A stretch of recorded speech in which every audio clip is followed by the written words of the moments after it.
the stock exchange where your company's securities are listed, which is in Marathi. And no further listing will be allowed to you for 10 years. That is the result of compulsory delisting. Voluntary, you decided, you gave exit opportunity, it's all your call. But compulsory, it's decided by a panel. For 10 years, you can't come back. If you have not complied with SCRA, SEBI or SEBI regulations, or the listing agreement, or the Companies Act, or the promoters have done something which is a violation of any of these, then that decision will be taken, which we already saw under those 16 defaults. And if you're a small company with a paid up capital of 10 crores or less and a net worth of 25 crores or less, and your shares are infrequently traded. Frequently traded, 10% or more. Infrequently traded, 10% or less. You will give the initial public announcement, you will appoint the intermediaries, but price will be decided by whom? Not by the public. Price will be decided by SEBI with the help of that stock exchange will also pitch in and they will tell you what should be the right price and then you have to give the exit opportunity just like above. So this is the process for delisting of small companies. If this 5 member panel wants, they can also delist you in these additional scenarios. Compulsory delisting happens by the 5 member panel, right? These are some of the reasons why that delisting happens. 3 years consecutively you've had losses. Trading was suspended for the last 6 months. Promoters are convicted of any offenses which comes under those 16 points. Your securities are infrequently traded for the last 3 years, not just once, but for the past 3 continuous years, nobody's buying your shares or selling your shares. Then what's the point of being a listed company? Or if you have given the false address and they came for inspection and no company was there in that location, or your minimum public shareholding falls below 25%, in these scenarios, you will be compulsorily delisted. That completely wraps up all the different types of delisting. Okay. Let's go ahead and wrap up a few more. Insider trading is here. Okay.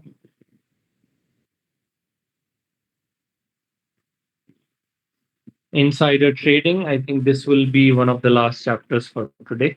We'll probably wrap this up by 4:15. And that will be about 9 chapters out of a total planned 8, which is still fine. What I will do is, if these documents, I'm not sure how big the document is, I have to export and see, but I will just send you this entire book with my writings so that you can use it when required.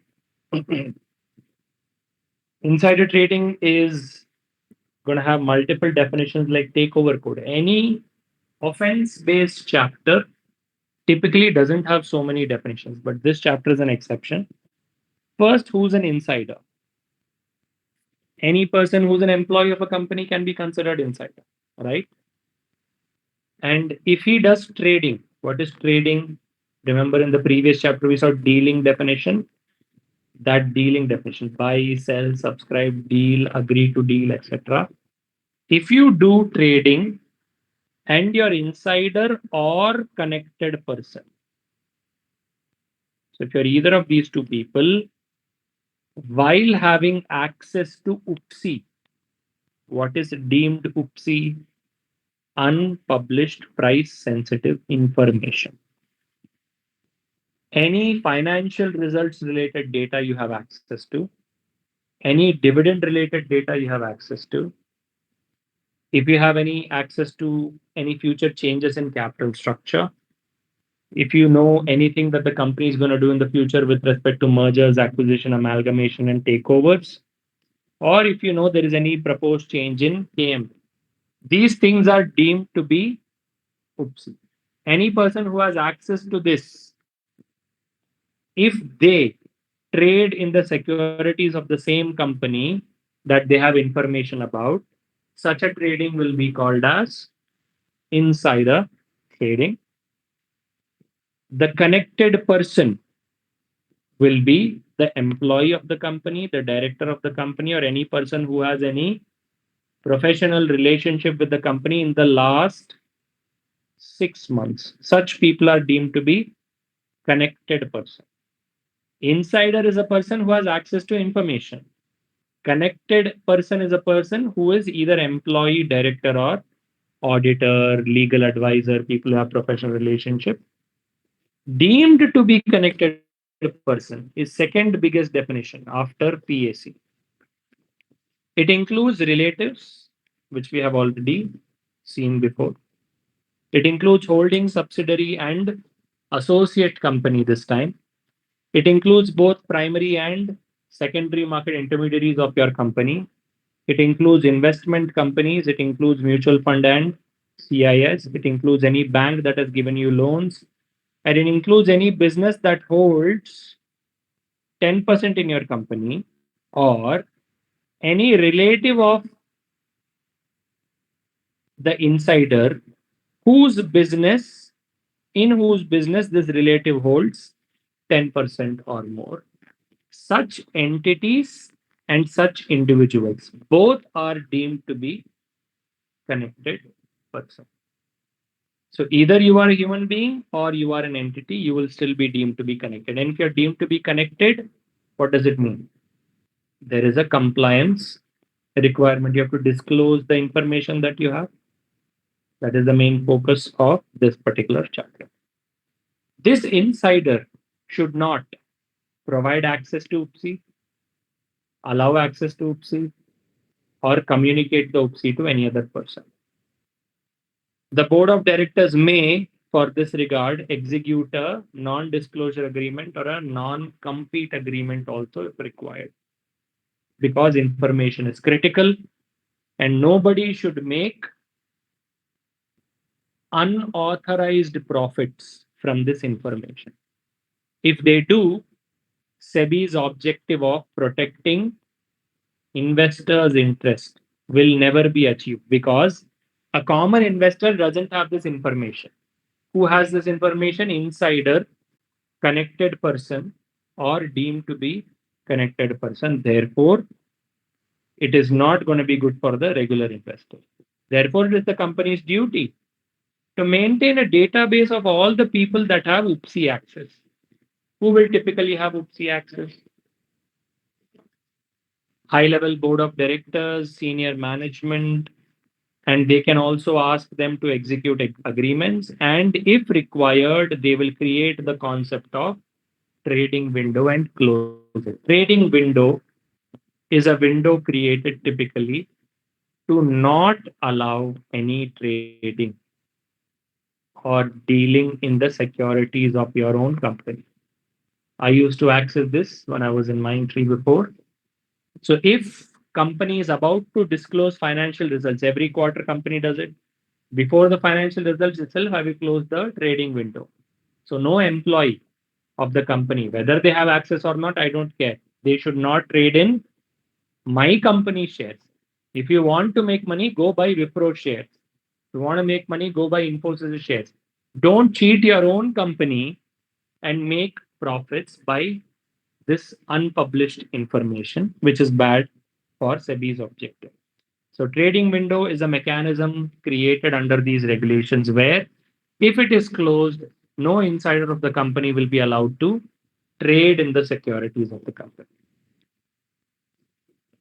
If you still want to trade, you have to clear your transactions with the compliance officer. That process is called as pre clearance. Any insider who wants to trade in company securities should take approval from the compliance officer first before trading. So that will boost your ego a lot once you qualify. Because even big people like CEO will come to you and say, please, I want to sell 1,000 shares. Please give me approval. Then you can say, no, I will not give you approval, and then you will lose your job. You have to give them approval if they are obviously above your hierarchy. Otherwise, you need. Also, for facilitation of better trading mechanisms, we can also create trading plan. So the top three measures for prevention of what are we trying to prevent in this chapter?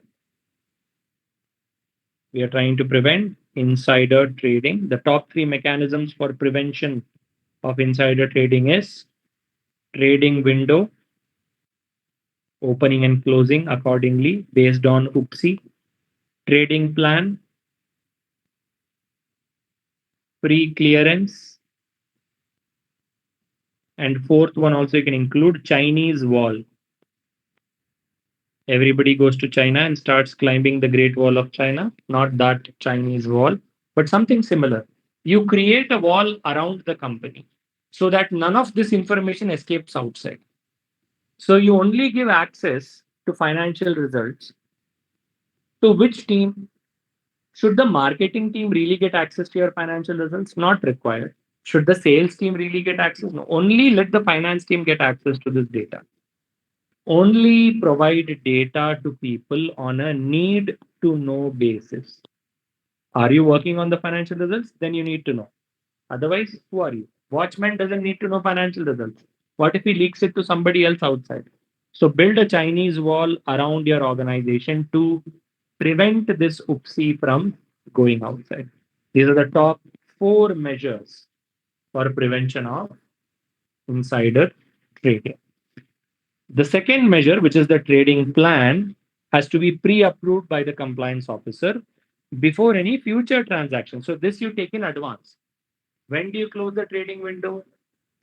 When you realize there is some UPSI which is about to be generated in present, you close the trading window. But whether information is generated or not, if anybody wants to sell your own company shares, who will they typically be? Who get shares of their own company? We saw this sweat equity shares, promoters, directors, and employees. Only these three people get shares of your own company. In such cases, they will have to always get a pre approved trading plan. They have to tell every financial year ending for the next financial year what are they planning to do? When are they planning to buy? When are they planning to sell? For the next 12-month period, and they should intimate this in advance to the compliance officer. And the trading should only commence after 6 months. So I can give multiple trading plans. So we are in November 25th. I can submit plan today. If officer approves, compliance officer approves it tomorrow, 26th November, till 6 months, which is December, Jan, Feb, March, April, May. May 26th, 2024. Till then, you cannot buy and sell. Only after that, you can buy and sell. So, whatever transaction you wish to do, you can only do it after 6 months. Now, what are the disclosures under this chapter? Just like takeover code, we have disclosures in this chapter also. First two are promoter disclosures. First is called as initial disclosure, which should be given 7 days from the date of appointment. If you become promoter of a new company, let's say you are an acquirer, you acquired the target company. Post acquisition, you are now the new promoter of the target company. So within 7 days, disclose how many shares do you own because now you're an insider. Second, if you're a promoter and you have traded more than 10 lakh rupees worth of shares of your own company in 1 quarter, once you hit 10 lakhs, you have to give a disclosure to whom? Always disclosures will go to the target company, which is your own company this time. Stock exchange also will get a copy. Within how many days this time? Within 2 working days, you will have to disclose if you make a transaction of more than 10 lakhs. If you're a director, you have to do the same because who receives sweat equity? Promoter, director, and employees. If you're an employee, which employee? Key managerial personnel. Then also you do the same. What do? Initially, once you get appointed, let's say you shift jobs, and let's say you get hired in Infosys, and then you eventually become the director of Infosys. That's the position you get hired for. In that case, the day you become director of Infosys, you'll probably have zero shares, but they might still give you some ESOPs, some extra bonus shares because of your role.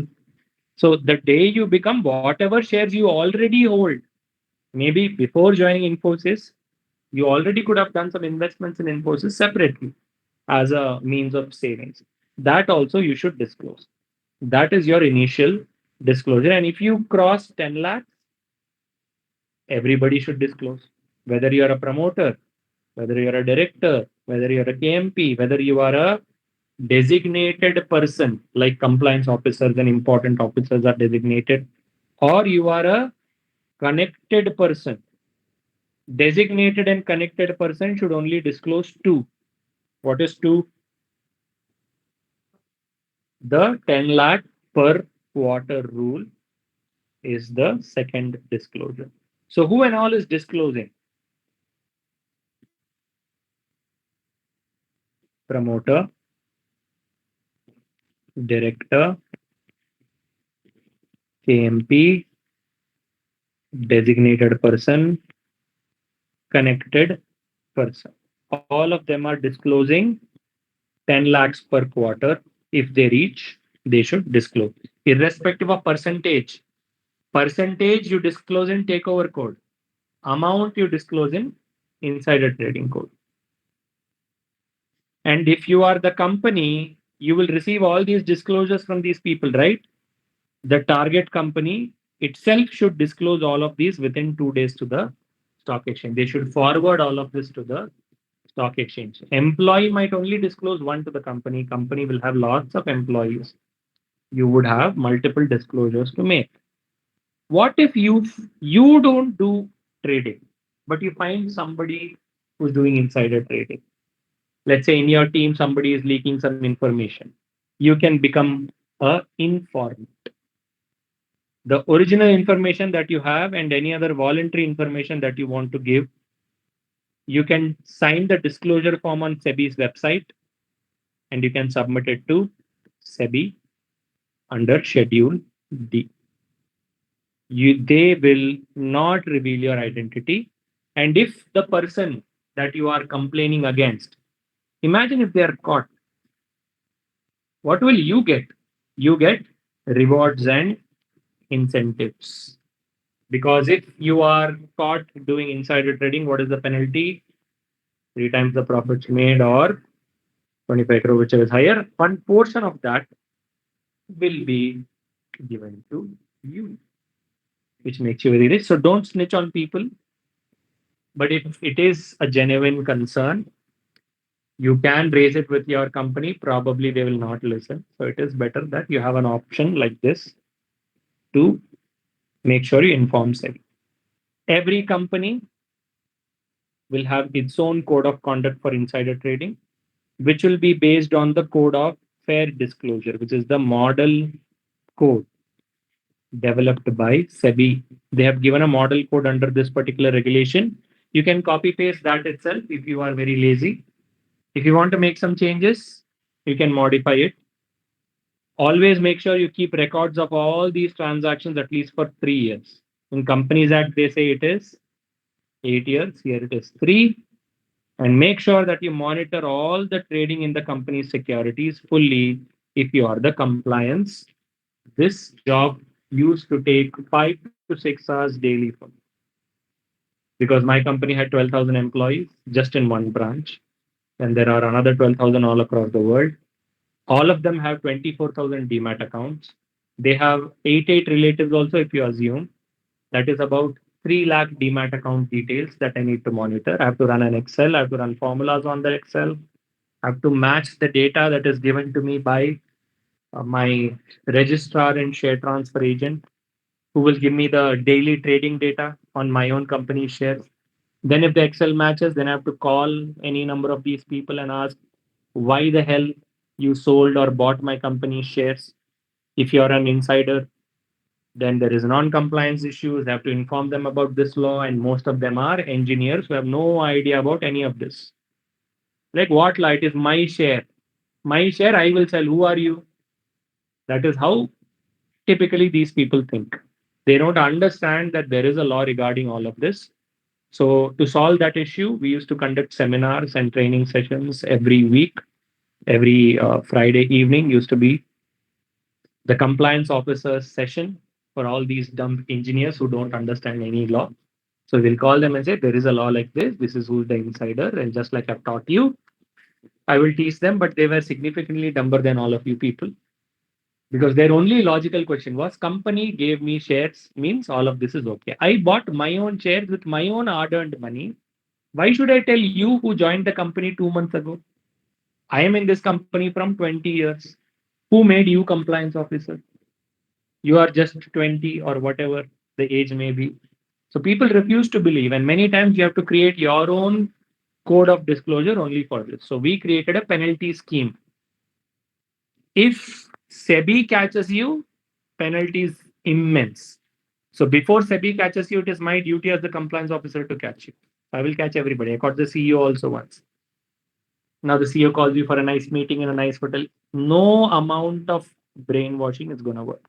Because if SEBI finds out, not only are you going to lose your job, significant penalties on the company is going to be there. So what we used to do was any person who's contravening this law, we made them donate 20% of whatever the trade value was to a charity of the company's choice.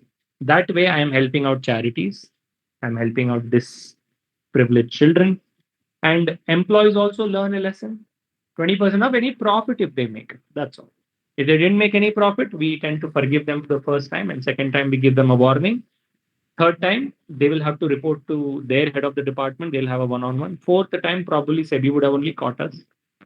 Incidentally, SEBI did not catch us even once, and we ended up winning the best company for corporate governance 2 years in a row while I was working there.